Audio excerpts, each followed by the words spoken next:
అందరికీ మన ప్రభువును రక్షకుడైన యేసుక్రీస్తు వారి పేరిట శుభాభివందనాలండి. ప్రియులారా, చిన్నప్పుడు మనం చదువుకునే వయసులో ఉన్నప్పుడు కొన్ని చిన్న స్టోరీస్ వింటూ ఉంటామండి. అదేంటో కానీ జీవితంలో జరుగుతున్నటువంటి నిజమైనటువంటి సంఘటనలను, హృదయాన్ని కలిచివేసే సంఘటనలను విన్నప్పుడు కానీ, చూసినప్పుడు కానీ, అనుభవించినప్పుడు కానీ ఆ కథలో నిజమేనేమో అనిపిస్తుందండి. చిన్నప్పుడు మనం విన్న కథను ఒకసారి జ్ఞాపకం చేసుకుంటే, ఒక చెరువు ఉందండి. ఆ చెరువు ఎండిపోయే స్థితిలో ఉంది. ఎండిపోయే స్థితిలో ఉన్నప్పుడు ఆ చెరువులో కొన్ని చేపలు ఉన్నాయి. ఆ చేపలు బాధల్లో ఉన్నాయి, కష్టాలలో ఉన్నాయి, నష్టాలలో ఉన్నాయి అని గమనించినటువంటి ఒక కొంగ ఏం చేసిందంటే, మీ పరిస్థితి బాగాలేదు కదా, వాటర్ లేనటువంటి ప్లేస్లో ఎంతకాలం ఉంటారు, మిమ్మల్ని నేను ఏం చేస్తానంటే, నాకు తెలిసినటువంటి ఒక మంచి నది ఉంది, అక్కడ మిమ్మల్ని తీసుకువెళ్తాను. చెరువులో నుంచి నదిలోకి వెళ్ళటం అంటే మీ యొక్క లైఫ్ చాలా బాగుంటుందని వాళ్ళకి లేనిపోని మాటలు చెప్పి, అయితే అందరినీ ఒకేసారి తీసుకెళ్ళటం సాధ్యపడదు కనుక రోజుకొకరిని తీసుకెళ్తానని ఆ చేపలతో మాట్లాడి ఒప్పందం చేసుకొని రోజుకొక చేపని తీసుకువెళ్ళి తింటూ ఉండేదండి. ఆ కొంగ మాట్లాడిన మాటలు ఆ చేపలకి ఎంతో ఊరటనిచ్చాయి. నిజమే కదా, మా జీవితాల పట్ల ఇంత ఆలోచిస్తున్నాడంటే ఎంత మంచివాడై ఉంటాడో. అదే కాకుండా ప్రియులారా, ఆ కొంగ భక్తిపరురాల్లాగా ఒక మంచి వేషం వేసి వాటి కొరకే అది అన్ని పనులు చేస్తున్నట్టుగా తెలియజేసి వాళ్ళందరినీ నమ్మించి వేరే నదికి తీసుకువెళ్తున్నానని ఒక మాయలో ఒక మోసపూరితమైనటువంటి మాటలు చెప్పి వాటిలో ఒక్కొక్క దాన్ని తింటూ ఉండేదండి. అదేవిధంగా ప్రియమైనటువంటి దేవుని వారలారా, మన జీవితాలలో కూడా ఉన్నటువంటి శ్రమలను, మన జీవితాలలో కూడా ఉన్నటువంటి కష్టాలను, మన జీవితాలలో కూడా ఉన్నటువంటి మోసపూరితమైనటువంటి వంచనల చేత దెబ్బతిన్నటువంటి మన జీవితాలని మనం గనక ఎవరినైనా నమ్మి వాళ్ళతో గనక మన స్థితులను మనం షేర్ చేసుకున్నప్పుడు, అదే పరిస్థితులను అదునుగా తీసుకొని డబ్బు కోసం బ్రతికే ఈ లోకంలో దేవుడంటే భయభక్తులు లేనటువంటి వారు ఏం చేస్తున్నారంటే ప్రియులారా, మనలో ఉన్నటువంటి ఆ దారిద్ర్యమైనటువంటి స్థితిని, మనలో ఉన్నటువంటి మనం చేసినటువంటి తప్పులని ఎవరికీ చెప్పుకోలేని పాపాలలో మనం మునిగిపోయి ఉన్నప్పుడు వాటి గురించి ఎలా బయటికి రావాలో తెలియక మనం నమ్మి స్నేహితులకు కానీ, బంధువులకు కానీ, తెలిసిన వాళ్ళకి కానీ దీని నుంచి ఎలా బయటికి రావాలండి, నేను ఇలాంటి ప్రాబ్లంలో ఇరుక్కుపోయాను అని చెప్పినప్పుడు ప్రియులారా, వాటినే అదునుగా తీసుకొని మనల్ని బ్లాక్మెయిల్ చేస్తూ మన దగ్గర లక్షలు సంపాదించే వాళ్ళు చాలామంది ఉన్నారండి. విచిత్రం ఏంటంటే ప్రియులారా, ఇలాంటి వాటిల్లో ఎక్కువగా సిస్టర్స్ ఉండటం చాలా బాధాకరమైనటువంటి పరిస్థితి. సిస్టర్సే కాదండి, పిల్లలను కూడా, చదువుకున్నటువంటి యూత్ను కూడా వాళ్ళకి ఉద్యోగాలు లేవు అనే ఆ దారిద్రమైనటువంటి స్థితిని ఆధారం చేసుకుని చాలామంది పల్లెటూరులో ఏం చేస్తున్నారంటే, మీ అబ్బాయిని అక్కడ జాబ్ ఇప్పిస్తాను, ఇక్కడ జాబ్ ఇప్పిస్తాను, ఆర్టీసీలో జాబ్ ఉంది, ఇక్కడ జాబ్ ఉంది, గవర్నమెంట్ ఆఫీస్లో జాబ్ ఉంది, కాకపోతే 2 lakhs మీరు కట్టగలిగితే కనుక మీకు జాబ్ కన్ఫామ్గా వచ్చేస్తుంది, ఎన్ని రోజులండి, ఒక 5 నెలల్లో మీ డబ్బులు మీకు వచ్చేస్తాయని మోసపూరితమైనటువంటి మాటలన్నీ చెప్పి, వారి కుటుంబం అసలే పేద స్థితిలో ఉంటే అలాంటి కుటుంబాల నుంచి కూడా 2,50,000 వసూలు చేసి తీరా డబ్బులన్నీ అకౌంట్లో పడ్డాక, డబ్బులన్నీ చేతికొచ్చిన తర్వాత కంటికి కనిపించకుండా వెళ్ళిపోయే వాళ్ళు లేరంటారా? మరి చెల్లెమ్మల గురించి మనం మాట్లాడుకుంటే, ఒక సిస్టర్ ఒక అతను నమ్మి మరి అతనితో శారీరకంగా కూడా పాపం చేసేంతగా ఆ సిస్టర్ని మోసం చేసి పెళ్లి చేసుకుంటానని చెప్పేసి ఆ సిస్టర్కి సంబంధించినటువంటి వీడియోస్ తీసుకొని, ఆ సిస్టర్కి సంబంధించినటువంటి ఫొటోస్ తీసుకొని ఎంత డబ్బులైతే ఆ సిస్టర్ ఇవ్వగలదో అంత డబ్బుల్ని ఆ సిస్టర్ని బ్లాక్మెయిల్ చేసి తీసుకున్నటువంటి నయవంచకులు లేరా? ఉన్నారండి. ఫేస్బుక్లో కానీ, ఇన్స్టాగ్రామ్లో కానీ పిచ్చి వీడియో కాల్స్ చేసి, పిచ్చి చాట్స్ చేసి, ఆ చాట్స్ని, ఆ రికార్డింగ్స్ని, ఆ వీడియోస్ని తీసుకొని మోసం చేసే పనికి మాలినటువంటి వారు ఉన్నటువంటి లోకంలో మనం ఉన్నాం సిస్టర్స్. బ్రదర్స్, పనికి మాలిన వారు ఉన్నటువంటి లోకంలో మనం ఉన్నాం బ్రదర్స్. సిస్టర్స్ కూడా అసభ్యంగా కొంతమంది డబ్బులే లక్ష్యంగా బ్రదర్స్కి వీడియో కాల్స్ చేసి వాళ్ళ దగ్గర నుంచి డబ్బులు వసూలు చేసే వాళ్ళు కూడా చాలామంది ఉన్నారండి.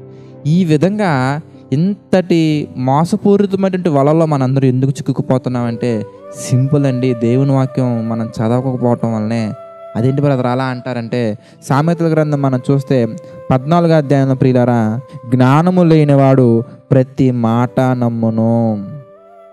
మనలో కనుక జ్ఞానం లేకపోతేనండి ఎవ్వరు ఏం చెప్పినా నమ్మేస్తాము. ఒక విషయం మనం గుర్తుంచుకోవాలి ప్రియులారా, మనం ఏ స్థితిలో అయితే ఉన్నామో ఆ స్థితిని వాళ్ళేదో మార్చగలిగినట్టుగా, వాళ్ళు మాత్రమే మనం ఉన్నటువంటి స్థితిలో నుంచి బయటికి తీసుకొచ్చి మనల్ని పై స్థాయికి తీసుకెళ్లే వాళ్ళలాగా వాళ్ళు మాట్లాడతారండి. అలాంటి మాటలు మనం నమ్మకూడదు.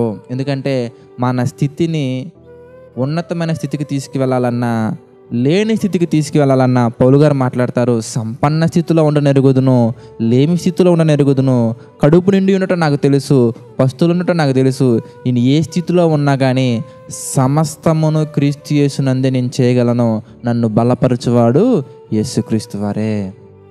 మరొక చోట మనం చూడొచ్చు ప్రియులారా, నేను ఏ స్థితిలో ఉన్నా కానీ అది నీ వలనే ప్రభు అని చాలామంది భక్తులు కూడా వారు రాసినటువంటి పాటల్లో మనం గమనించవచ్చు. అదేవిధంగా కొరింథీ పత్రికలు కూడా మనం చూడొచ్చు ప్రియులారా, దేవుడు నీకు ఏ స్థితి నియమించినో ఆ స్థితిలో నువ్వు ఉండ నేర్చుకోవాలి.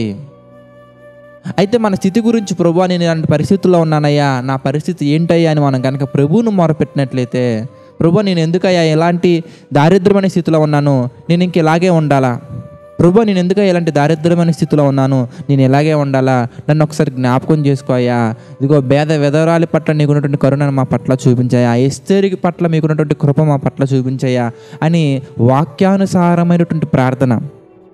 మనం లోకానుసారంగా ఏదో బలపడాలి, లోకంలో ఏదో సంపాదించాలనే ఉద్దేశంతో కాకుండా, ప్రభువా నా క్యారెక్టర్ని మార్చుకొని నీ చిత్త ప్రకారంగా తండ్రి నీకు ఇష్టమైన బిడ్డగా ఉండే అవకాశం నాకు ఇవ్వయ్యా అని మనం ఉన్న స్థితి గురించి, మనం ఉన్న సమస్యల గురించి, మనం ఉన్నటువంటి ప్రతి ఒక్క విషయం గురించి ప్రభువుకు మనం ప్రార్థించినట్లయితే ప్రియులారా, దాని వలన మనం ప్రార్థించినటువంటి వాటి వలన మన ఆత్మీయ స్థితికి ఎటువంటి నష్టం లేకపోతే, మన జీవితానికి ఎటువంటి నష్టం లేకపోతే, దాని ద్వారా మన కుటుంబానికి ఎలాంటి నష్టం లేకపోతే తప్పకుండా దేవుడు మనకి దయచేయును. ఎందుకంటే మనకేమి కావాలనో మన పరలోకపు తండ్రికి మనం అడగక మునిపే తెలియను గనుక. అయితే ఒక విషయం, మన సుఖభోగాల నిమిత్తం, మనమేదో శరీర కోరికలు పెంచుకునే నిమిత్తం, ఈ లోకానుసారంగా ఏదో బలపడాలి, ఈ లోకానుసారంగా ఏదో మనం సాధించాలనే ఉద్దేశంతో కాకుండా ప్రియులారా, దేవునిని మహిమపరిచే విధంగా, మన క్రియలలో దేవుణ్ణి వ్యక్తపరిచే విధంగా, మన జీవితం ద్వారా దేవుని నామానికి మహిమ కలిగే విధంగా మనం కనుక అడగగలిగినట్లయితే దేవుడు మనకి ఏది అడిగినా కూడా ఇస్తా అని చెప్తున్నాడు. కనుక ప్రియులారా, మన ఒక విషయం జ్ఞాపకం ఉంచుకోవాలి, ఈ లోకంలో ఉన్నటువంటి వారి ప్రతి మాట మనం నమ్మకుండా నమ్మదగిన వాడినటువంటి దేవుని మాట మనం నమ్మగలిగితే, దేవుని యొక్క మాటను మనం విశ్వసించగలిగితే, క్రీస్తు మాటలు వినటం వలన వచ్చే విశ్వాసాన్ని కనుక మనం తెచ్చుకోగలిగితే ప్రియులారా, మరొక మాట మనం చూడవచ్చు. అక్కడే 15వ వచనంలో మనం చూద్దాం, జ్ఞానము లేనివాడు ప్రతి మాట నమ్మును, వివేకైన వాడు తన నడతలను బాగుగా కనిపెట్టును. కనుక మనం వివేకంగా కలిగి, అనగా దేవుని వాక్యాన్ని మనం కలిగి, వాక్యానుసారంగా ప్రవర్తించే మంచి మనస్సు కలిగి, తెలివిగా వాక్యానుసారంగా మనం ప్రవర్తించి, ఎవరు ఏం చేస్తున్నారు, మన జీవితంతో ఎవరు ఏ విధంగా ఆడుకుంటున్నారు, మన జీవితాన్ని ఎవరు ఏ విధంగా ఉంచాలనుకుంటున్నారనే ఒక వివేచన శక్తి కలిగి మనం వెళ్ళగలిగితే ప్రియులారా, ఎలాంటి మోసాలలో మనం ఇరుక్కుపోకుండా ఉంటాము. అయితే ఆల్రెడీ దెబ్బతిన్నాం బ్రదర్, మా పరిస్థితి ఏంటి బ్రదర్ అని ఒకవేళ మీరు బాధపడుతున్నట్లయితే, అటువంటి వారికి చక్కగా వాక్యానుసారమైనటువంటి కౌన్సిలింగ్ ఇవ్వడానికి జేసీ టెంపుల్ ఈ దేవుడు ఎన్నుకున్నాడు. కనుక మీరు మమ్మల్ని సంప్రదించినట్లయితే మీకు వాక్యానుసారమైనటువంటి కౌన్సిలింగ్ ఇచ్చి ప్రభువులో బలపరిచే ప్రయత్నం చేస్తాం. ఈ మాటలు మీ అందరి హృదయాలు నీరు కట్టి ఫలింపజేయాలని మనస్ఫూర్తిగా కోరుకుంటున్నాను. ప్రార్థన చేసుకుందామండి. ప్రేమ కలిగినటువంటి తండ్రి, దయగలిగినటువంటి దేవ, మీకు కృతజ్ఞతాస్తుతులు చెల్లించుకుంటున్నాం తండ్రి. మా అందరి జీవితాలను బలపరిచే విధంగా, మా అందరి హృదయాల్లో మా తండ్రి మీ యొక్క వాక్యపు వెలుగులు నింపే విధంగా మంచి మాటలు మాకు తెలియచేసినందుకు కృతజ్ఞతాస్తుతులు చెల్లించుకుంటున్నాము తండ్రి. మమ్మల్ని దీవించండి, ఆశీర్వదించండి తండ్రి. మీకు మహిమకరంగా ముందుకు సాగుటకు సహాయం చేయండి ప్రభువా తండ్రి. ఈ యొక్క డైలీ డివోషన్ ఎంతమంది అయితే అనేకులకు షేర్ చేస్తున్నారో, షేర్ చేస్తున్నటువంటి ప్రతి బ్రదర్ని, ప్రతి సిస్టర్ని మీరు పేరు పేరున దీవించండి, ఆశీర్వదించండి. వారి కుటుంబాలను తండ్రి మీరు ఆదరణ కలిగేలా తండ్రి బలపరచండి, సహాయం చేయండి. ప్రతిదీ మీ చిత్త ప్రకారంగా జరిగించిన తండ్రి. అదేవిధంగా ప్రభు యథార్థంగా, నమ్మకంగా మీ యొక్క పరిచర్య చేస్తున్న ప్రతి మినిస్ట్రీని మీరు జ్ఞాపకం చేసుకుని తండ్రి, అనేకమైన మారుమూల ప్రాంతాలకు, మరి ముఖ్యంగా ఎన్నో దేశాలు విదేశాలకు మా తండ్రి వారి పరిచర్య మీ చిత్త ప్రకారంగా విస్తరించినట్లుగా కృప చూపించండి, సహాయం చేయండి. జేసీ టెంపుల్ పరిచర్యలో మా తండ్రి ఎవరైతే తండ్రి ఆర్థికంగా కానీ మరి ఇంకే విధముగానైనా మా తండ్రి సహకారులుగా నిలబడుతున్నట్లయితే తండ్రి వారిని జ్ఞాపకం చేసుకోండి. వారి యొక్క కుటుంబాలను మీరు దీవించండి, బలపరచండి, ఆదరించండి. సమస్త మహిమ ఘనత ప్రభావాలు మీకే చెల్లించుకుంటూ ప్రతిదీ మీ చిత్త ప్రకారంగా జరిగించమని వేడుకుంటూ మా ప్రభువును రక్షకుడైన యేసుక్రీస్తు పరిశుద్ధ నామమున ఈ ప్రార్థన అడిగి వేడుకొనిచున్నాము తండ్రి. ఆమెన్. God bless you.